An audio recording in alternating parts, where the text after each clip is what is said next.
ছাত্রছাত্রীরা, আজ আমি শুরু করতে চলেছি সম্পূর্ণ নতুন একটি চ্যাপ্টার, আলোর প্রতিফলন। তা এই আলোর প্রতিফলন সম্পর্কে তোমরা অনেক কিছুই ক্লাস 6-7 থেকে জেনে আসছো। তা প্রথমে সমতল দর্পণে আলোর প্রতিফলন, এই সমতল দর্পণে আলোর প্রতিফলন একটু জেনে নাও তোমরা। দেখো, এই যদি একটা সমতল দর্পণ আছে, এই সাইডটা হচ্ছে প্রতিফলক তল, উপরেরটা, আর নিচেরটা অসমতল। এখানে কিন্তু নিচের পাঠে কোনো প্রতিফলন হবে না। এর উপর এটাকে বলা হয় অবিলম্ব। এই আলো রশ্মি পড়লো, এটা আপতিত রশ্মি, আমরা এটাকে বলি প্রতিফলিত রশ্মি। এই কোণটা আপতন কোণ, এই কোণটা প্রতিফলন কোণ। I = R হয় অলওয়েজ। তা যদি আলোক রশ্মি লম্বভাবে পড়ে, তাহলে সেক্ষেত্রে কেউ লম্বভাবে পড়া লম্বভাবে বেরিয়ে যাবে, সেক্ষেত্রে কিন্তু আপতন কোণ শূন্য। লম্ব আপতনের ক্ষেত্রে আপতন কোণ শূন্য, তাহলে সেক্ষেত্রে প্রতিফলন কোণও শূন্য হবে। আবার যদি আলোক রশ্মি ধরো দর্পণ ঘেঁষে এইভাবে পড়লো, সেভাবে এইভাবে বেরিয়ে যাবে, সেক্ষেত্রে আপতন কোণ 90 ডিগ্রি, প্রতিফলন কোণও কিন্তু 90 ডিগ্রি হবে। এগুলো আমরা সবই মোটামুটি জানি। এই আলোর প্রতিফলনের ক্ষেত্রে যে চ্যুতি কোণ, একে ডেল্টা দ্বারা নির্দেশ করা হয়। চ্যুতি কোণ ডেল্টা = লেখা হয় 180 ডিগ্রি -2i অথবা 180 ডিগ্রি -2r। I মানে অ্যাঙ্গেল অফ ইনসিডেন্স, আর R means angle of reflection. তা চ্যুতি কোণ 180 degree -2i or 180 degree -2r। এছাড়া আমরা কি জেনেছি আগে, যে সমতল দর্পণ সর্বদা বস্তুর অসৎ প্রতিবিম্ব গঠন করে। সেই সৎবিম্ব অসৎ বিম্বের সেই পার্থক্য আমরা করেছিলাম। সৎবিম্ব ক্ষেত্রে কি হয়, প্রতিফলিত বা প্রতিসৃত রশ্মিগুলি, মানে প্রতিফলন বা প্রতিসরণের পর রশ্মিগুলি কোন একটা বিন্দুতে যদি সত্যি সত্যি মিলিত হয়, তাহলে সৎবিম্ব, সেই সৎবিম্ব বস্তুর সাপেক্ষে উল্টো হয়। অসৎ বিম্বের ক্ষেত্রে কি হচ্ছিল, যে প্রতিফলন বা প্রতিসরণের পর রশ্মিগুলি কোনো একটা বিন্দুতে মিলিত না হয়ে অন্য কোনো বিন্দু থেকে অপসৃত হচ্ছে বলে মনে হয়। এটাই ছিল অসৎ বিম্ব। অসৎ বিম্ব বস্তুর সাপেক্ষে সোজা হয়। তা এই যে সৎবিম্ব অসৎ বিম্ব, এগুলো তোমরা আগে করেছো, এখনো তোমরা একটু পড়বে। এছাড়া যেটা ছিল, যে সমতল দর্পণের ক্ষেত্রে যে প্রতিবিম্ব গঠিত হবে, তা এই ধরো দর্পণ থেকে এই যে বস্তু হয়েছে পি পয়েন্টে, দর্পণ থেকে বস্তু দূরত্ব সমান দর্পণ থেকে প্রতিবিম্ব যদি পি ড্যাশে হয়, তাহলে লেখা হয় OP = OP'। দর্পণ থেকে বস্তু দূরত্ব সমান দর্পণ থেকে প্রতিবিম্ব দূরত্ব, এটাও আমরা জানতাম। আর এই যে কোনো মানে সমতল দর্পণের ক্ষেত্রে প্রতিবিম্বের পার্শ্বীয় পরিবর্তন হয়, যে পি যদি এরকম থাকে তাহলে সেটা হবে এরকম চলে আসবে পার্শ্বীয় পরিবর্তন। কিন্তু এর ক্ষেত্রে এগুলো কিন্তু এই থাকবে, পি কিন্তু উল্টে, মানে এই সাইড উল্টে, মানে বাম হাত ডান দিকে, ডান হাত বাম দিকে দেখায়। এগুলো আমরাও জেনেছি, যার জন্য সেই অ্যাম্বুলেন্সের তোমার অ্যাম্বুলেন্স লেখাটা একটু উল্টে দেওয়া থাকে, উল্টা মানে একটু অন্যরকম ভাবে লেখা থাকে, যেটা পিছনের মানে সামনের গাড়ি তার দর্পণে সে দেখতে পায় অ্যাম্বুলেন্স লেখাটা যেন উল্টে লেখাটা সোজা দেখা হবে, সে পরিষ্কার বুঝতে পারে যে অ্যাম্বুলেন্স আসে। এগুলো আমরা পড়েছিলাম আগে। এছাড়া এখানে আরেকটু যেগুলো তোমার জানতে হবে, সেই বিষয়গুলো হলো, যে আমি 1, 2, 3 করে পরপর বিষয়টা বলছি, দেখে নাও। 1 নম্বর হলো, মানে কতগুলো ইম্পর্টেন্ট বিষয়, যে এই দর্পণ আছে, এই আপতিত রশ্মির দিক পরিবর্তন না করে কোনো দর্পণকে যদি থিটা কোণে ঘোরানো হয়। 2 নম্বর হলো, কোনো ব্যক্তি দর্পণের সামনে ধরো দাঁড়িয়ে আছেন, তাহলে ওই ব্যক্তির মানে সম্পূর্ণ প্রতিবিম্ব যদি গঠন করতে দর্পণের মধ্যে, তার দর্পণের মিনিমাম দৈর্ঘ্য হতে হবে সেই ব্যক্তির দৈর্ঘ্যের অর্ধেক। ওই জন্য বলা হয় কমপক্ষে নিজ দৈর্ঘ্যের অর্ধেক সম্পন্ন দর্পণে কোনো ব্যক্তি তার পূর্ণ প্রতিবিম্ব মানে গঠন দেখতে পাবে। 3 নাম্বার হলো যদি কোনো বস্তু দর্পণের দিকে ভি বেগে এগিয়ে আসে তাহলে প্রতিবিম্ব কিন্তু 2v বেগে দর্পণের দিকে এগিয়ে আসবে। তাহলে কি বললাম যে যদি ভি বেগে কোনো বস্তু দর্পণের দিকে এগিয়ে আসে তাহলে প্রতিবিম্ব কিন্তু 2v বেগে দর্পণের দিকে এগিয়ে আসবে। 4 নাম্বার হচ্ছে দুটি দর্পণের মধ্যবর্তী কোণ মনে করো থিটা। এই একটা দর্পণ আছে, একটা দর্পণের মধ্যবর্তী কোণ হচ্ছে থিটা।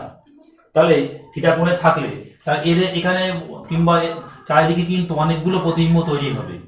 সেই প্রতিবিম্বের সময় কত হবে? n equal to 360/θ minus 1, 60/θ-1।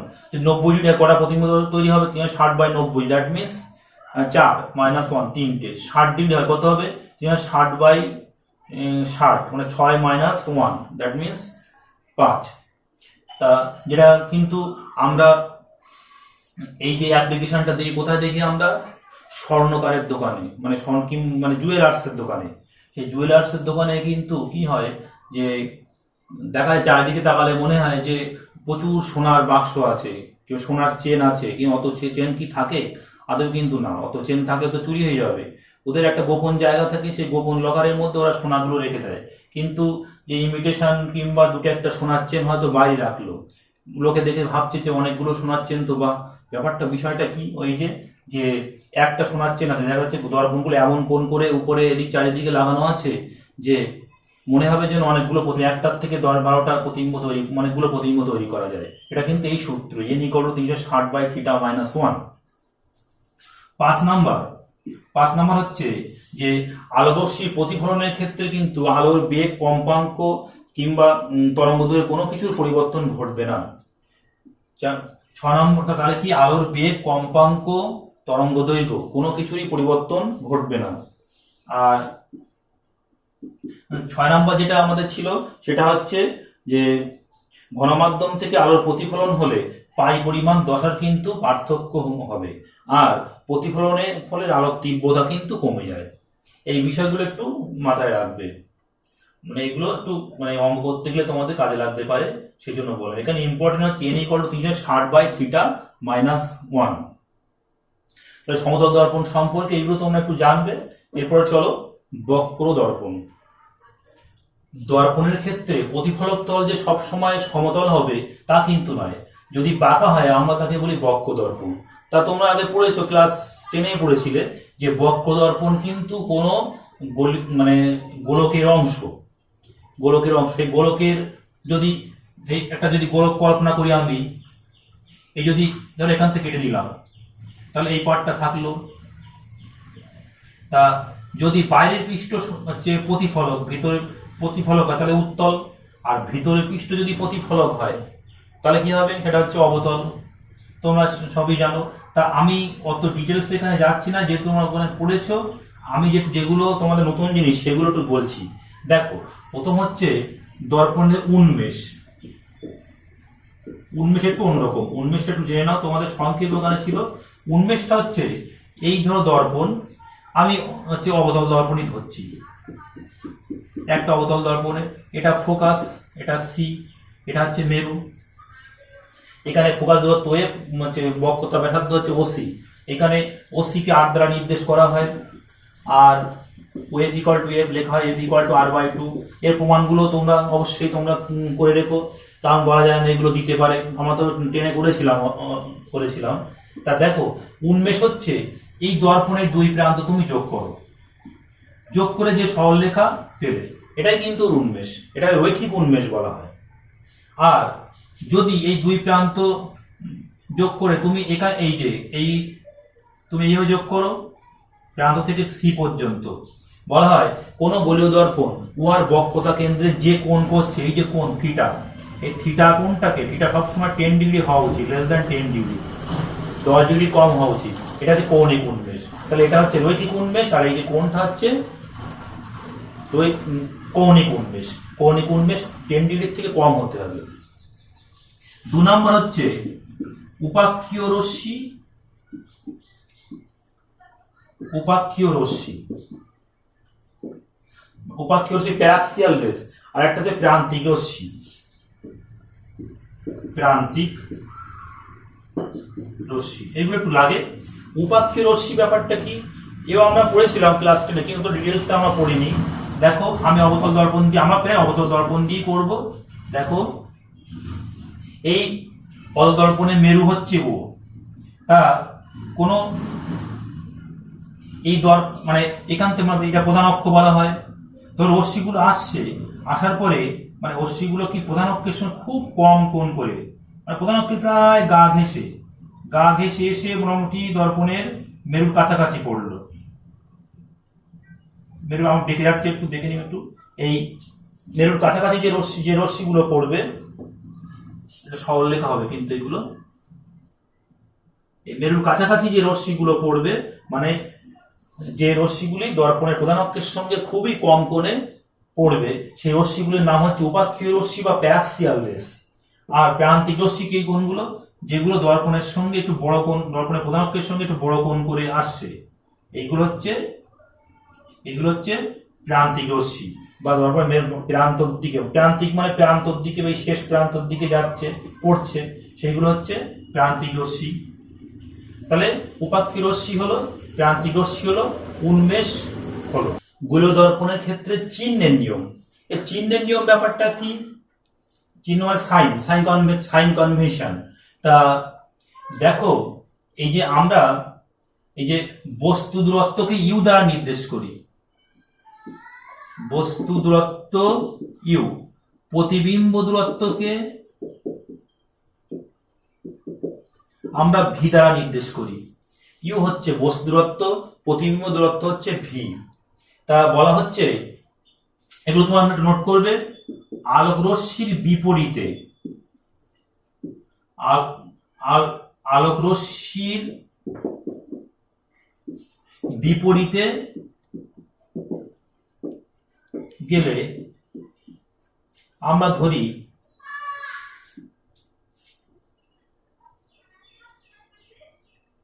Negative sign, আর আলোক রশ্মির দিকে গেলে আমরা কি ধরি, পজিটিভ সাইন ধরি।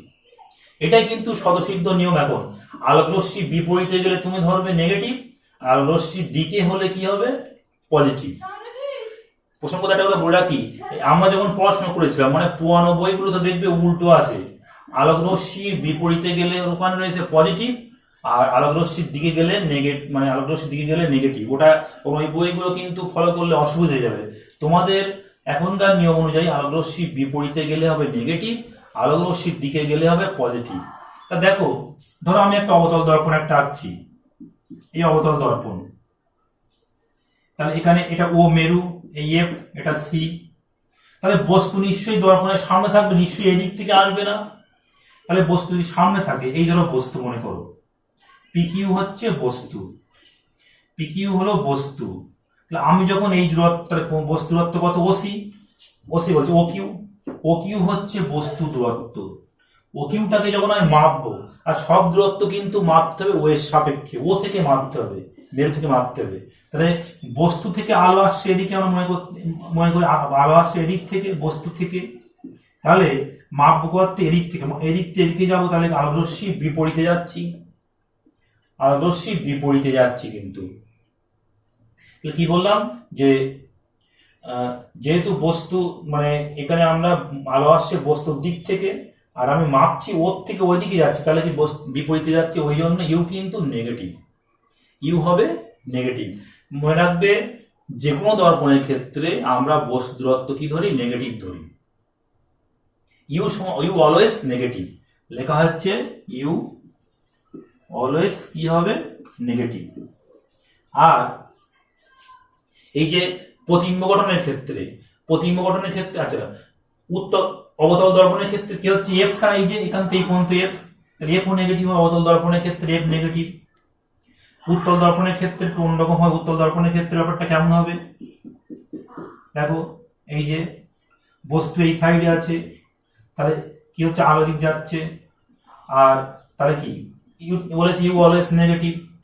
কিন্তু এর তো ফোকাস দূরত্ব তো এই সাইডে, তা আলোর দিকে মাপছি, তাহলে কি আলোর দিকে মাপলে কি হবে যে এফ, আলোর দিকে গেলে এফ পজিটিভ হবে, উত্তল দর্পণের ক্ষেত্রে এফ পজিটিভ।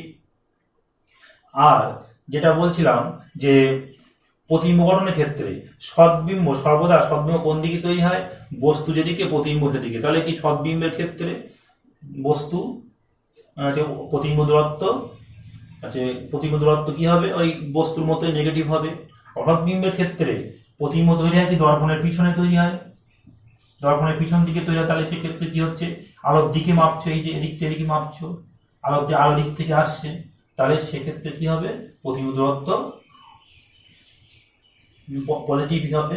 হ্যাঁ, তা এই একটা চার্ট আছে, তালিকা আছে, তোমাদের বইতেই আছে তালিকাটা, আমি তালিকাটা তোমাদের দেখাচ্ছি, দেখে নাও।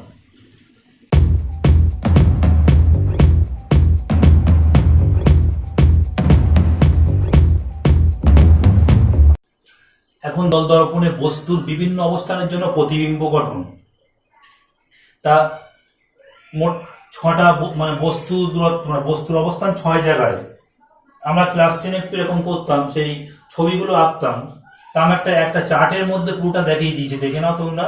এই ছবিগুলো তোমরা সহজেই আঁকতে পারবে। তা এই ছবি আঁকার নিয়মটা তোমাদের মনে আছে নিশ্চয়ই। সেই যদি কোনো রশ্মি অবতল দর্পণের ক্ষেত্রে প্রধান অক্ষে সমান্তরালভাবে পড়ে, তাহলে ফোকাস দিয়ে যাবে, ফোকাস দিয়ে বেরিয়ে যায়, আর মানে প্রতিফলনের পর ফোকাস দিয়ে যায়। আর প্রধান অক্ষ থেকে মানে ফোকাস বিন্দু থেকে নির্গত হয়ে যদি দর্পণের উপর পড়ে, তাহলে কি প্রধান অক্ষে সমান্তরালভাবে বেরিয়ে যায়, এটাও তোমরা জানতে। আরেকটা ছিল কি, এই সি, বক্রতা কেন্দ্র দিয়ে আলো কোনো দর্পণের উপরে পড়লে, মানে অবতল দর্পণে পড়লে আবার কি ওই পথে আবার ব্যাক করে, ওই পথে আবার ফিরে আসে, যেহেতু অবিলম্বভাবে পড়ছে। বক্রতা কেন্দ্র দিয়ে যে আলোকরশ্মিটা আসছে, এটা দর্পণের উপর যেহেতু অবিলম্বভাবে পড়ছে, সেই জন্য আবার অবিলম্বভাবে পড়লে ওই রশ্মি আবার ওই পথে আবার প্রতিফলিত হয়। এই মোট 3টি বিষয় ছিল, তার উপরে বেস করে আমরা ছবিগুলো আমরা আঁকতাম। দেখো, বস্তু দূরত্ব মানে অসীম, ইনফিনিটি লেখা হয়েছে। প্রতিবিম্ব দূরত্ব কত হবে, এফ এ। প্রতিবিম্বের প্রকৃতি হবে সদ ও অবশিষ্য। সদ ও অবশিষ্য লিখে আর একটা লিখে অসদ ও সমশিষ্য। সদের ক্ষেত্রে অবশিষ্য, অসদের ক্ষেত্রে সমশিষ্য। প্রতিবিম্বে আকারকে অতি ক্ষুদ্র। এরপরে অসীম হয়ে গেল, তারপর কি হলো, অসীম আর 2f এর মধ্যে, মানে 2f এর থেকে ইউ বড়, ইনফিনিটির থেকে ছোট। সেক্ষেত্রে কি হবে, এফ আর 2f এর মধ্যে গঠিত হবে, এফ এর থেকে বড় 2f এর থেকে ছোট। এও সদ অবশিষ্য ক্ষুদ্রতর প্রতিবিম্ব। আর 2f হলে কি হবে, প্রতিবিম্ব দূরত্ব 2f হবে, প্রতিবিম্ব হবে সদ অবশিষ্য আর বস্তুর সমান আকৃতি হবে। এরপর আমরা কি পড়বো, বিবর্ধন পড়বো। এই বিবর্ধন মানে কি বুঝি আমরা, প্রতিবিম্বের দৈর্ঘ্য, মানে রৈখিক বিবর্ধনের ক্ষেত্রে প্রতিবিম্বের দৈর্ঘ্য বাই বস্তুর দৈর্ঘ্য। তা যেহেতু এখানে প্রতিবিম্বের দৈর্ঘ্য আর বস্তুর দৈর্ঘ্য সমান, তাহলে আমরা কি লিখতে পারি, বিবর্ধন সমান 1। আর 4 নম্বর কি, 2f আর f এর মধ্যে, f এর থেকে ইউ বড়, 2f এর থেকে ছোট। সেক্ষেত্রে কি হবে, সেক্ষেত্রে হবে 2f এর থেকে হচ্ছে 2f এর থেকে বড় আর ইনফিনিটি থেকে ছোট। তাহলে কি হবে, এটা সদ অবশিষ্য আর বিবর্ধিত প্রতিবিম্ব। সদ অবশিষ্য বিবর্ধিত প্রতিবিম্ব। একটা কোশ্চেন পড়ে একটা, যে অবতল দর্পণের সাহায্যে কিভাবে বিবর্ধিত সদ্বিম্ব গঠন করবে তার চিত্র দাও। তা বস্তুটাকে রাখতে হবে কিন্তু এফ আর 2f এর মধ্যে, প্রতিবিম্ব তৈরি হবে কিন্তু ইনফিনিটি আর 2f এর মধ্যে কিন্তু তৈরি হবে। আর যদি এফ এর যদি বস্তু থাকে, তাহলে প্রতিবিম্ব হবে ইনফিনিটি অসীমে, আর প্রতিবিম্ব হবে সদ অবশিষ্য, এটা অতিমাত্রা বিবর্ধিত। এই 4টি অনেক শর্ট কোশ্চেন আমরা পেতে পারবো, যে অতিমাত্রা বিবর্ধিত প্রতিবিম্ব তৈরি করতে গেলে বস্তু কোথায় রাখতে হবে, বলতে হবে এফ এ রাখতে হবে। আর একটা হয়েছে ইউটা কি, মানে বস্তু মেরু ও ফোকাসের মধ্যে। এই ছবিটা আমাদের প্রায় 800 পরীক্ষায়, মেরু আর ফোকাসের মধ্যে কি হবে, তাহলে দর্পণের পিছনে তৈরি হয় এটা, কিন্তু এখানে লেখা উচিত যে দর্পণের পিছনে, দর্পণের পিছনে তৈরি হবে এটা। এটা কি, মানে মেরুর থেকে মানে বেশি দূরত্বে, ইনফিনিটির থেকে কম দূরত্বে, এর থেকে এই দূরত্বের মধ্যে যে কোনো অবস্থানে তৈরি হবে। অসদ ও সমশিষ্য বিবর্ধিত প্রতিবিম্ব। তাহলে এই চার্টটা কিন্তু খুবই ইম্পর্টেন্ট চার্ট, এবং এর উপরে বেস করে তোমরা কিন্তু ছবিগুলো এঁকে ফেলবে। ছবিগুলো খুবই সোজা, আমরা ক্লাস 10 আমরা শিখেছি। আর একটা কথা বলে রাখি যে উত্তল দর্পণ কিন্তু সর্বদা বস্তুর অসৎ ও খর্ব আকৃতি মানে ছোট সাইজের প্রতিবিম্ব তৈরি করে। উত্তল দর্পণ সর্বদা বস্তুর অসৎ ও খর্বাকৃতি বা ছোট সাইজের প্রতিবিম্ব তৈরি করে। আর অবতল দর্পণে কিন্তু এই ছখানা বিষয় আছে, ছখানা কেস, এইগুলো তোমরা একটু দেখবে, খুবই ইম্পর্টেন্ট। আর আরেকটা কথা বলে রাখি এখানে যে আমরা এরপরে যখন উত্তল লেন্স পড়বো ওখানে একটু মনে রাখবে যে উত্তল লেন্স ইজ ইকুইভ্যালেন্ট টু অবতল দর্পণ। অবতল দর্পণের ক্ষেত্রে ঠিক যে চার্ট, উত্তল লেন্সের ক্ষেত্রে কিন্তু একই রকম চার্ট হবে, শুধু এই লেখাটা একটু এটা বাদ যাবে, দর্পণের পিছনে এটা একটু বাদ যাবে, আর সব একই। উত্তল লেন্স ইজ ইকুইভ্যালেন্ট টু অবতল বা সমতুল। উত্তল লেন্সের প্রতিবিম্ব গঠন অবতল দর্পণের প্রতিবিম্ব গঠনের সমতুল্য, কিন্তু অবতল দর্পণের ক্ষেত্রে কি হয় প্রতিফলনের সাহায্যে হয়, আর উত্তল লেন্সের ক্ষেত্রে কি হয় প্রতিসরণের সাহায্যে। এটা হচ্ছে পার্থক্য। আর একটা পার্থক্য এই যে দর্পণের পিছনে এই ব্যাপারটা একটু পার্থক্য থাকবে, তাহলে এগুলো ভালো করে দেখবে। চলো পরে যাওয়া যাক। দেখো গোলীয় দর্পণের সমীকরণ নির্ণয়। এই গোলীয় দর্পণে একটা সাধারণ সমীকরণ আছে, সেই সমীকরণটা হচ্ছে 1/v plus 1/u equal two 1/f বা f ইকুয়াল টু r/2/r লেখা যাবে। তা ভি হচ্ছে প্রতিবিম্ব দূরত্ব, ইউ হলো বস্তু দূরত্ব, এফ হচ্ছে ফোকাস দূরত্ব, আর হচ্ছে বক্রতা ব্যাসার্ধ। তা আমরা অবতল দর্পণ উত্তল দর্পণ দুটোর ক্ষেত্রে করতে পারি। বইতে প্রথমে অবতল দর্পণ আছে, আমি উত্তল দর্পণটা একটু তোমাদের করে দেখাচ্ছি। দেখে না, পরীক্ষা কিন্তু উল্লেখ করে দেয় যে গোলীয় দর্পণের সাধারণ সমীকরণ নির্ণয় করো, ব্র্যাকেটে বললো উত্তল দর্পণের ক্ষেত্রে। সেভাবে কিভাবে করবে একটু দেখে নাও, খুবই সহজ। এখানে আমাদের কিন্তু চিহ্নের নিয়মটাও কাজে লাগবে। তা আমি একটা উত্তল দর্পণ আগে আঁকছি। দেখো এই একটা উত্তল দর্পণ আছে, এম ও এম ড্যাশ একটা উত্তল দর্পণ। এর প্রধান অক্ষটা আঁকা যাক। এর প্রধান অক্ষ এর সামনে একটা বস্তু আছে, পিকিউ হচ্ছে বস্তু। পিকিউ বস্তুর প্রতিবিম্ব গঠিত হবে এই দর্পণে। তোমরা জানো যে এই উত্তল দর্পণের ক্ষেত্রে সর্বদা অহৎ বিম্ব গঠিত হয়। আমি এখানে আঁকাটাও তোমরা বুঝতে পারবে। একটা রশ্মি নেব সমান্তরাল ভাবে পড়লো প্রধান অক্ষে, তাহলে কি হবে, এটা এফ নাম দিচ্ছি, এটা সি নাম দিচ্ছি।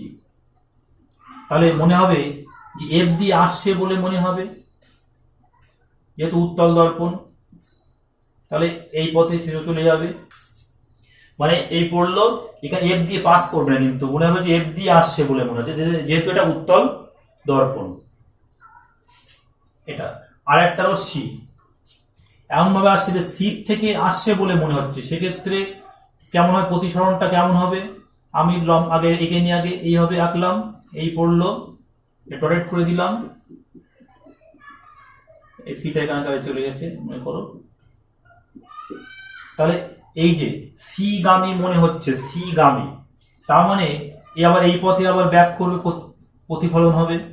তাহলে এই একটা প্রতিফলিত রশ্মি আর এই একটা প্রতিফলিত রশ্মি, এদেরকে বর্ধিত করলে এই পয়েন্টে বৃত্ত হচ্ছে। তাহলে পি বিন্দুর অসৎ বিম্ব হচ্ছে পি ছোট পি। এখান থেকে লম্ব টানো, ছোট পি ছোট কিউ। তাহলে পি কিউ হচ্ছে এই ছোট পি ছোট কিউ, স্মল কিউ হচ্ছে অসৎ বিম্ব, পি কিউ বস্তু অসৎ বিন্দু। এখন এটা ও বিন্দু নাম ছিল, এটা এ বিন্দু নাম দাও। এর থেকে এর উপর লম্ব টানছি দর্পণের প্রধান অক্ষের উপর, নাম দিচ্ছি এবি। এবি লম্ব টানলাম। তাহলে বুঝতে পেরেছ? তাহলে পিকিউ হলো বস্তু আর ছোট পি ছোট কিউ হচ্ছে প্রতিবিম্ব। প্রথমে লেখাটা তোমাদের কিন্তু একটু লিখতে হবে, যে এটা যেভাবে বলে দিলাম। মনে করি এম ও এম ড্যাশ একটি উত্তল দর্পণ। এই উত্তল দর্পণের সামনে পিকিউ একটি বস্তু আছে, পি থেকে পি এর রশ্মি প্রধান অক্ষে সমান্তরালভাবে পড়লে ওটা এফ দিয়ে আসছে বলে মনে হয়। এটা একিউ পথে বেরিয়ে, একিউ বলছি, এটা নাম এআর পথে বেরিয়ে যায়। আর একটা রশ্মি সি বিন্দুগামী, মানে পি থেকে বেরিয়ে সি বিন্দুগামী মনে হবে, সেক্ষেত্রে রশ্মিটা দর্পণের উপর লম্ব হয়ে পড়ে আবার ওই পথেই ব্যাক করে। ওই দুটি প্রতিরোধ রশ্মি পরস্পর বৃদ্ধি করলে ওরা ছোট পি বিন্দুতে মিলিত হয়। তাহলে পি থেকে উপর লম্ব টানলে পি কিউ লম্ব টানা হলো ছোট কিউ, মানে স্মল কিউ হলো পি কিউ বস্তুর অসৎ প্রতিবিম্ব। এখন আমরা কি করব, আমরা হচ্ছে এই 1/v plus 1/u equal two 1/f প্রমাণ করব। দেখো ত্রিভুজ PCQ ও ত্রিভুজ ছোট PCQ সদৃশ্যকোণী হবে। এটা অবশ্যই সদৃশ্যকোণী হবে, নিশ্চয়ই বুঝতে পারছো। যদি সদৃশ্যকোণী যদি হয় তাহলে আমি লিখতে পারি PQ বাই এই যে PQ বাই এটা সমান কি হবে, এর ক্ষেত্রে এই CQ বাই আর এটা ছোট কিউ, এটা দাও, ড্যাগ নাম্বার দাও। এরা সদৃশ্যকোণী ত্রিভুজ, সদৃশ্যকোণী ত্রিভুজ নিশ্চয়ই বুঝতে পেরেছো। কারণ দেখো এই কোণের সঙ্গে এই কোণটা সমান 90 ডিগ্রি, আর এই যে এটা ভেদক, এটা সমান্তরাল, এই যে পিকিউ সমান্তরাল, এইটা ছোট কিউ সমান্তরাল, এটা হচ্ছে ভেদক। তাহলে এই কোণের সঙ্গে এই কোণটা এরা কি, এরাও অনুরূপ কোণ, তাহলে অপর কোণ দুটো তো সমান অবশ্যই হবে। তো তাহলে সদৃশ্যকোণী মানে সদৃশ্য ত্রিভুজ। এরপর হচ্ছে ত্রিভুজ ABF ও ত্রিভুজ PQF এরা সদৃশ্য। তাহলে লেখা যায় AB by PQ equal to BF by QF। এবার খেয়াল করো এই PQ আর AB কিন্তু সমান, তাহলে দেখো লেফট সাইড সমান হয়ে যাচ্ছে। লেফট সাইড যে সমান হয়ে গেল, তাহলে আমরা ডিরেক্টলি কি লিখতে পারি, CQ by CQ equal to কি লিখতে পারি, CQ by CQ equal to BF by QF লিখতে পারি। আবার দর্পণের উন্মেষ যেহেতু খুব ক্ষুদ্র, তাহলে কি লিখতে পারি আমরা, বি আর ও বিন্দু একই বিন্দু, তাহলে BF এর জায়গায় বি এর জায়গায় ও বিন্দু লিখতে ওয়েভ বাই QF লিখতে পারি। তাহলে আমাদের আলটিমেট কি দাঁড়ালো, আমাদের দাঁড়ালো যে CQ বাই এই CQ equal to wave by QF। এখন আমরা এই মানগুলো আমরা একটু বার করব, বার করে বসিয়ে দিয়ে কোনাকুনি গুণ করে ক্যালকুলেশন করলে কিন্তু সহজেই বেরিয়ে যাবে। দেখো প্রথম হচ্ছে CQ, এই প্রত্যেকটা মান বার করে নিচ্ছি। CQ মানে এটা কিউ ছিল, CQ মানে এখান থেকে ডিসটেন্স, CQ মানে কি OC প্লাস OQ,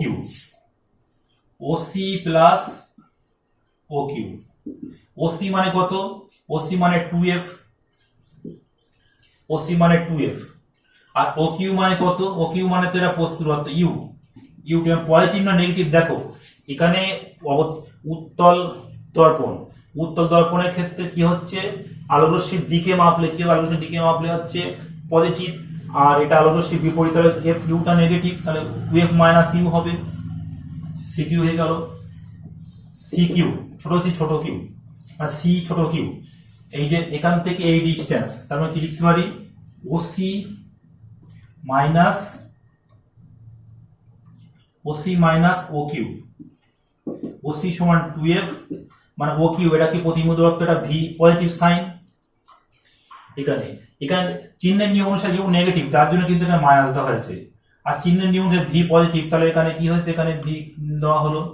ওয়েভ সমান কি, ওয়েভ সমান হচ্ছে এফ, আরটাতে QF সমান লেখা যেতে পারে ওয়েভ মাইনাস OQ, ওয়েভ সমান F মাইনাস এটা OQ মানে ভি, F মাইনাস ভি, তাহলে 2F minus u, 2F minus v, আর একটা F মাইনাস ভি।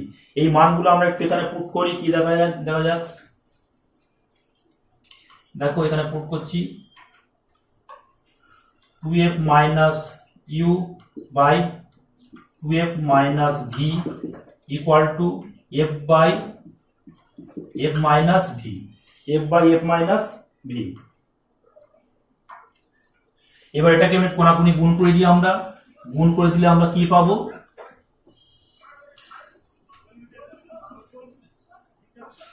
গুণ করে দাও 2f square minus 2vf minus uf plus uv equal to 2f square minus vf, 2f square উঠে যাচ্ছে, আর একটা তাহলে কি হলো, একটা vf তাহলে minus 2vf R minus vf minus uf plus uv equal to 0।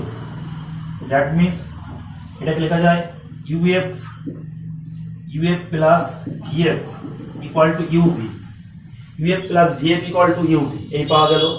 তো এটা ওই সাইডে নিয়ে গেলে এই ক্যালকুলেশন দ্বারা উভয় পক্ষে আমরা uvf দিয়ে ভাগ করছি, uvf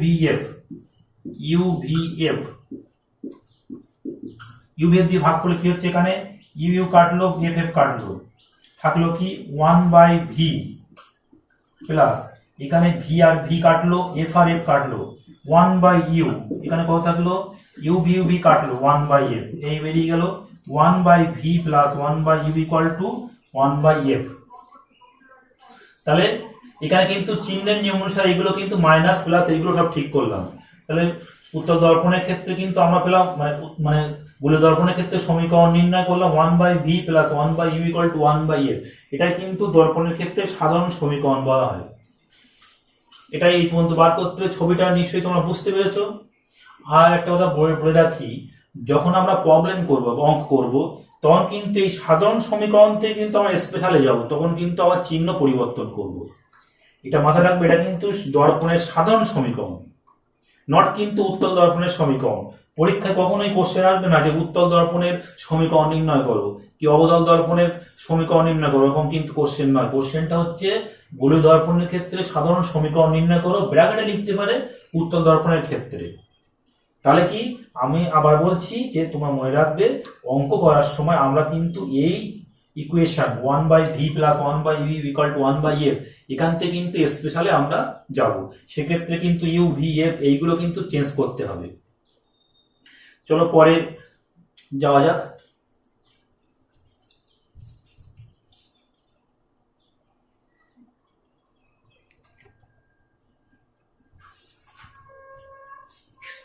আমরা গোলীয় দর্পণের সমীকরণ পড়লাম, সাধারণ সমীকরণ 1/v plus 1/u equal two 1/f। তা যদি সমতল দর্পণ হয় তাহলে কি করবো, f ইকুয়াল টু ইনফিনিটি, অসীম। সমতল দর্পণের কিন্তু ফোকাস দূরত্ব অসীম, তাহলে 1/ইনফিনিটি মানে কত, 0। তাহলে লিখতে হবে 1/v plus 1/u equal to 1/ইনফিনিটি, that means 0। That means 1/v plus 1/u equal to 0। তার মানে 1/v equal to minus 1/u, u equal to minus v, মানে বস্তু দূরত্ব ইকুয়াল টু প্রতিবিম্ব দূরত্ব উইথ নেগেটিভ সাইন, দুটো দুদিকে বলে। তাহলে কি এটা কার সমীকরণ, এটা হচ্ছে কিন্তু সমতল দর্পণের সমীকরণ। যদি বলে যে দর্পণের গোলীয় দর্পণের সমীকরণ থেকে সমতল দর্পণের সমীকরণ প্রতিষ্ঠা করো, তাহলে কিন্তু এইটাই হবে। তা দেখো এই যে দর্পণের মানে গোলীয় দর্পণের ক্ষেত্রে যেহেতু প্রতিফলন হয়, তা প্রতিফলন কিন্তু মাধ্যম নিরপেক্ষ, মানে মাধ্যমের উপর ডিপেন্ড করে না, মাধ্যম ঘন কি লঘু হলো তার উপর ডিপেন্ড করছে না। এই জন্য কি হয়, কোনো দর্পণকে কিন্তু জলে ডোবালে ওর ফোকাস দূরত্বে কিন্তু পরিবর্তন হবে না। জলে কেন, যে কোনো ঘন মাধ্যম কি লঘু মাধ্যম যেখানে যাও না কেন, দর্পণের ফোকাস দূরে কিন্তু কোনো পরিবর্তন ঘটবে না। আর এরপর হচ্ছে অনুবন্ধী ফোকাস যুগল। অনুবন্ধী ফোকাস যুগলটা কি, অনুবন্ধী ফোকাস যুগল হচ্ছে কোন দর্পণের প্রধান অক্ষের উপর এমন দুটি বিন্দু যে, মানে অবশ্যই স্থির দর্পণ হবে, যে দর্পণের ফোকাস দৈর্ঘ্যের উপর মানে প্রধান অক্ষের উপর এমন দুটি বিন্দু যে একটিতে বস্তু রাখলে অপরটিতে কিন্তু প্রতিবিম্ব তৈরি হবে। এখানে বস্তু রাখলে এখানে প্রতিবিম্ব, আবার এখানে বস্তু রাখলে এখানে প্রতিবিম্ব কিন্তু অবশ্যই তৈরি হবে। তা এই যে আমরা এখন এই গোলীয় দর্পণের ক্ষেত্রে আমরা নিউটনের সমীকরণটা বার করবো, বিজ্ঞানী নিউটন, এখানে কিন্তু বিজ্ঞানী নিউটন। তা দেখে নাও, আমরা দর্পণের সমীকরণ থেকে আমরা নিউটনের সমীকরণটা একটু বার করি। তা আমরা কি পেয়েছি? দর্পণের সমীকরণ 1/v plus 1/u equal two 1/f। এটা একটু আমরা এদিক ওদিক করি, কি করব? বা এটা u plus v equal to 1/f, বা uf বা uv equal to uf plus vf, বা uv minus uf minus vf equal to 0। আমরা কি করছি? উভয় দিকে f স্কয়ার যোগ করছি, বা uv minus ef minus vf plus f square equal to f square. উভয় পক্ষে কি করলাম? f স্কয়ার যোগ করলাম। এবার এখান থেকে u কমন নিলাম, u কমন নিচ্ছি v মাইনাস f, এখান থেকে f কমন নিলে এটাও v মাইনাস f হচ্ছে, ইকুয়াল টু f স্কয়ার, বা v minus f into u minus f equal two f square. এখন দর্পণের ফোকাস থেকে প্রতিবিম্ব, ফোকাস থেকে বস্তু দূরত্ব, ফোকাস থেকে বস্তু দূরত্ব অবজেক্ট ডিসট্যান্স যদি u হয়, অবজেক্ট ডিসট্যান্স x যদি হয়, তাহলে আমরা কি লিখতে পারি? u minus f equal to x। আর ফোকাস থেকে ইমেজ ডিসট্যান্স যদি v হয়, তাহলে কি v minus f equal to y লিখতে পারি। এটা কি লিখবো? এটা x, এটা y, তাহলে xy equal to f square. এটাই কিন্তু নিউটনের সমীকরণ, xy equal to f square. এটা হচ্ছে নিউটনের ইকুয়েশনস বা নিউটনের সমীকরণ। তা যেহেতু f একটা ধ্রুবক, তাহলে f স্কয়ার কনস্ট্যান্ট হবে। তা আমাদের কিন্তু এটা লেখচিত্র x ভার্সেস y, একটা আয়তকার পরাবৃত্ত, অবশ্যই কিন্তু আমরা আয়তকার পরাবৃত্ত আমরা পাবো। তা এই যে x, যেহেতু f স্কয়ার ধনাত্মক, তাহলে x আর y কিন্তু একই চিহ্ন হবে, মানে x এর যা চিহ্ন হবে y এর কিন্তু একই চিহ্ন হবে, নাহলে ধনাত্মক তো আসবে না। তো কারণ f স্কয়ার তো অলওয়েজ ধনাত্মক। তাই বলা হচ্ছে যে দর্পণের একই পাশে কিন্তু, মানে ফোকাসে কিন্তু একই পাশে, মানে বস্তু প্রতিবিম্ব সর্বদাই ফোকাসে কিন্তু একই পাশে অবস্থিত হবে। যদি প্রমাণ করতে দেয়, দেখাও যে দর্পণের ক্ষেত্রে বস্তু ও প্রতিবিম্ব সর্বদাই ফোকাসের একই পাশে অবস্থিত, তাহলে কিন্তু x y equal to f স্কয়ারের প্রমাণটা করে নিয়ে তারপর কিন্তু আমাদের বলতে হবে, যেহেতু f স্কয়ার ধ্রুবক, সুতরাং x আর y একই চিহ্ন। সুতরাং একই চিহ্ন মানে কি? যে বস্তু ফোকাসে যেদিকে থাকবে, প্রতিবিম্ব ফোকাসে সেদিকে থাকবে। নেক্সট চলো আমরা প্রতিবিম্বের বিবর্ধনগুলো পড়ে নিই। দেখো, প্রতিবিম্বের যে বিবর্ধন 3 প্রকার আছে। একটা রৈখিক বিবর্ধন, একটা ক্ষেত্রীয় বিবর্ধন, আর একটা অনুদৈর্ঘ্য বা অক্ষীয় বিবর্ধন। রৈখিক বিবর্ধন কি m দ্বারা নির্দেশ করে? ওটা বলা হয় প্রতিবিম্বের উচ্চতা, প্রতিবিম্বের উচ্চতা বাই বস্তুর উচ্চতা, ওটা অনুপাত করে আমরা কি পাই? m equal to v by u হয়, প্রতিবিম্ব দূরত্ব বাই বস্তু দূরত্ব। মানে প্রধান অক্ষের সঙ্গে লম্বভাবে থাকলে, যদি বস্তু, যদি অবতল দর্পণের ক্ষেত্রে বস্তু প্রধান, কিংবা যে কোনো দর্পণের ক্ষেত্রে বস্তু প্রধান অক্ষের সঙ্গে লম্বভাবে থাকলো, তাহলে প্রতিবিম্বের দৈর্ঘ্য বা উচ্চতা বাই বস্তুর দৈর্ঘ্য বা উচ্চতা অনুপাত হচ্ছে রৈখিক বিবর্ধন। এটাকে m ইকুয়াল টু লেখা অনুপাত হিসাবে v বাই u লেখা যেতে পারে। আর আমরা তো এই উত্তল দর্পণের ক্ষেত্রে করানোর সময় তো প্রথম যে অনুপাতটা যে করলাম, ওটা তো একই টাইপের একটা, ওখান থেকে কিন্তু চলে আসে যে m equal to v by u। আর ক্ষেত্র বিবর্ধন হচ্ছে এই প্রধান অক্ষের সঙ্গে লম্বভাবে কোন একটা ক্ষেত্র আছে, তাহলে প্রতিবিম্বের ক্ষেত্রফল বাই বস্তুর ক্ষেত্রফল, প্রতিবিম্বের ক্ষেত্রফল বাই বস্তুর ক্ষেত্রফল, সেটা হচ্ছে কিন্তু ক্ষেত্রীয় বিবর্ধন বলা যেতে পারে। তা ধরো বস্তুর দৈর্ঘ্য, আমরা বস্তুর দৈর্ঘ্য ধরছি a, আর প্রস্থ ধরছি b। তাহলে দৈর্ঘ্য ধরলাম a, আর হচ্ছে প্রস্থ ধরলাম হচ্ছে b। তাহলে প্রতিবিম্বের দৈর্ঘ্য কত হবে? প্রতিবিম্বের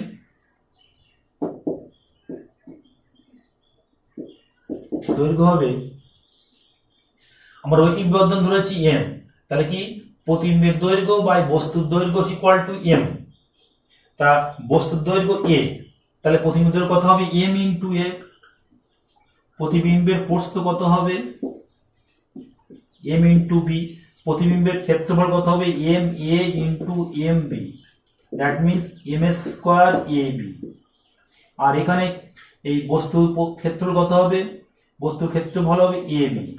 তাহলে আমরা কি লিখতে পারি, এম ড্যাশ ইকুয়াল টু প্রতিবিম্বের ক্ষেত্রফল m square A B by বস্তুর ক্ষেত্রফল A B. A B cancel হয়ে গেল, এম স্কোয়ার। তাহলে কি ক্ষেত্র বিবর্ধন ইকুয়াল টু রৈখিক বিবর্ধনের বর্গ। ক্ষেত্র বিবর্ধন রৈখিক বিবর্ধনের বর্গ হয়, এটা একটা প্রমাণ করা গেল। নিশ্চয়ই তোমরা বুঝতে পেরেছো যে দৈর্ঘ্য এ, প্রস্থ বস্তুর দৈর্ঘ্য এ ধরেছি, প্রস্থ বি ধরেছি, ক্ষেত্রফল কত এ বি। আর প্রতিবিম্বের দৈর্ঘ্য কত এম ইন্টু এ হবে, কারণ তোমরা জানো তো প্রতিবিম্বের দৈর্ঘ্য বাই বস্তুর দৈর্ঘ্য ইকুয়াল টু বিবর্ধন। তাহলে এম ইন্টু বিবর্ধনের সঙ্গে এ গুণ করলে প্রতিবিম্বের দৈর্ঘ্য হবে, বিবর্ধনের সঙ্গে বি করলে গুণ করলে প্রতিবিম্বের প্রস্থ হবে, সেই দুটো গুণ করে এম স্কোয়ার এ বি। এটাই হচ্ছে প্রতিবিম্বের ক্ষেত্রফল। উপরে ক্ষেত্রফল নিচে ক্ষেত্রফল কাটাকুটি হয়ে গেলে কি হলো, এ বি কেটে গেল, এম স্কোয়ার। আর অক্ষীয় বিবর্ধন হচ্ছে কোন বস্তু দর্পণের সঙ্গে প্রধান অক্ষের উপর মনে করো শুয়ে আছে। এই অবতল দর্পণের উপরে মনে করো একটা বস্তু এরকম ভাবে আছে, এ বি একটা বস্তু আছে। তাহলে এ বিন্দুর নিকট বিন্দু এ, ধ্রুব বিন্দু হচ্ছে বি। তাহলে এ বিন্দু দূরত্ব হচ্ছে মনে করো u2, বি বিন্দু দূরত্ব হচ্ছে u1। তাহলে এ বিন্দু u2, বি বিন্দু u1, তাহলে এর দৈর্ঘ্যটা, বস্তুর দৈর্ঘ্য কত হচ্ছে u2 minus u1 minus u2, একে ডেল্টা ইউ ধরা হচ্ছে। আর প্রতিবিম্বের ক্ষেত্রে নিকট বিন্দু দূরত্ব মনে করো v2, ধ্রুব বিন্দু দূরত্ব v1, তাহলে সেক্ষেত্রে v1 মাইনাস v2 হচ্ছে প্রতিবিম্ব দৈর্ঘ্য v1 মাইনাস, এটাকে ডেল্টা ভি ধরা হচ্ছে। এই যে delta V by delta U, এই delta V by delta U এটাই কিন্তু অনুদৈর্ঘ্য বা রৈখিক বিবর্ধন, অক্ষীয় বিবর্ধন। আমরা অঙ্ক করার সময় কিন্তু এই ডিভিডিও এই প্রত্যেকটা পয়েন্টের জন্য আমরা বার করবো, দূরত্ব বার করবো, করে বিয়োগফল করলেই কিন্তু পেয়ে যাবো। গুলো দর্পণ প্রধান অক্ষ বরাবর কোনো বস্তুর প্রতিবিম্বের দৈর্ঘ্য আর বস্তুর দৈর্ঘ্য অনুপাতকে বলা হবে ওই অনুদৈর্ঘ্য বা অক্ষীয় বিবর্ধন, delta V by delta U. তাহলে আমরা কি পেলাম, এই যে M double dash equal to M double dash equal to delta V by delta U. আমরা লিমিটিং কেসে লিখতে পারি M double dash equal to d V d U. ডিভিডি, যেহেতু ডেল্টা ভি ডেল্টা ইউ খুবই ক্ষুদ্র, তা আমরা এখান থেকে একটু সম্পর্ক বার করি। আমরা কি জানি 1 by v plus 1 by u equal to 1 by f. উভয় পক্ষকে যদি আমরা ইউ এর সাপেক্ষে ডেরিভেটিভ করি তাহলে কি হবে, minus 1 by v square dv du minus 1 by u square. U এর সাপেক্ষে 1 আর ইকুয়াল টু 0, ইউ কনস্ট্যান্ট যেহেতু, that means dv du equal to minus of v square by u square, that means minus of v by u তার whole square, v by u equal to minus v by equal to m, তাহলে m square। তাহলে m double dash equal to minus of m square, এটা প্রমাণ করা গেল। m double dash equal to minus m square, অনুদৈর্ঘ্য বা অক্ষীয় বিবর্ধন রৈখিক বিবর্ধনের বর্গ উইথ নেগেটিভ সাইন। এই প্রমাণটা তোমরা একটু দেখো, এটা গেল। আর আমরা এই যে কি দেখলাম যে অবতল দর্পণের ক্ষেত্রে যে খুব অবতল দর্পণের নিকটে খুব কাছাকাছি বস্তু রাখলে, মানে ওআরএফ এর মধ্যে বস্তু হলে প্রতিবিম্ব বিবর্ধিত হয়। এই জন্য ওই দাড়ি কাটার কাজে দন্ত চিকিৎসকেরা এরাই কিন্তু অবতল দর্পণ ব্যবহার করে। আর উত্তল দর্পণ ব্যবহার কোথায়, মোটর গাড়ির ভিউ পয়েন্টার হিসেবে তোমরা এগুলো পড়েছো, কারণ দৃষ্টিক্ষেত্রটা বেশি, এগুলো তোমরা জানো। আর কোনো দর্পণ উত্তল অবতল না সমতল চেনার উপায় কি, ওই দর্পণে খুব কাছাকাছি একটা আঙুল, তোমার একটা আঙুল রাখলে তোমার ফিঙ্গার মানে আঙুল রাখলে, আঙুল রাখার পরে যদি আঙুলটা বড় দেখায় তাহলে কি বুঝবো অবতল, ছোট দেখালে উত্তল, আর একই রকম দেখালে সমতল। এইভাবে কিন্তু অবতল আর উত্তল দর্পণ আমরা মানে দর্পণগুলো আমরা চিনতে পারি। এখন আমরা আর একটা জিনিস আমি পড়ার সময় বলেছিলাম যে উত্তল দর্পণ সর্বদা বস্তুর অসৎ ও খর্বাকৃতি প্রতিবিম্ব গঠন করে। তো উত্তল দর্পণ কি সদ্বিম্ব গঠন করতে পারে? এটা মনে রাখবে, উত্তল দর্পণ অসৎ বস্তু সদ্বিম্ব গঠন করে, এটা স্পেশাল কেস। কি কন্ডিশন আছে? ওপি লেস দ্যান ওয়েভ। ওপি কি আর ওয়েভ কি?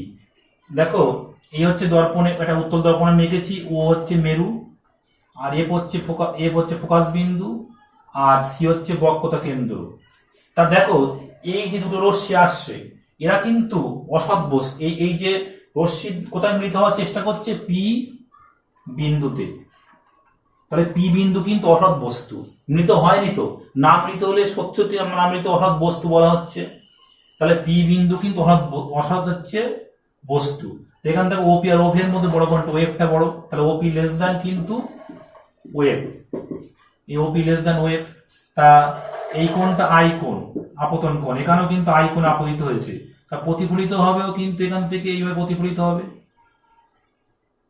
এই আই কোণে প্রতিফলিত হবে, এখানেও সেম কোণে, এখানেও সেম কোণে প্রতিফলিত হবে, আই কোণে প্রতিফলিত হবে, এই পয়েন্টে তৈরি করলো।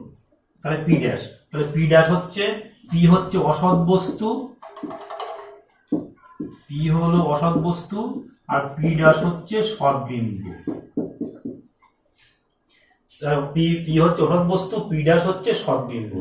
যদি পরীক্ষা ছই করে উত্তল দর্পণ অসৎ বস্তু সৎ বিন্দু গঠন করে একটা চিত্র দিয়ে দেখা, তাহলে কিন্তু তোমাদের এইভাবে বলতে হবে। তাহলে অসৎ বস্তুর সদ্বিম্ব কিন্তু গঠিত হলো।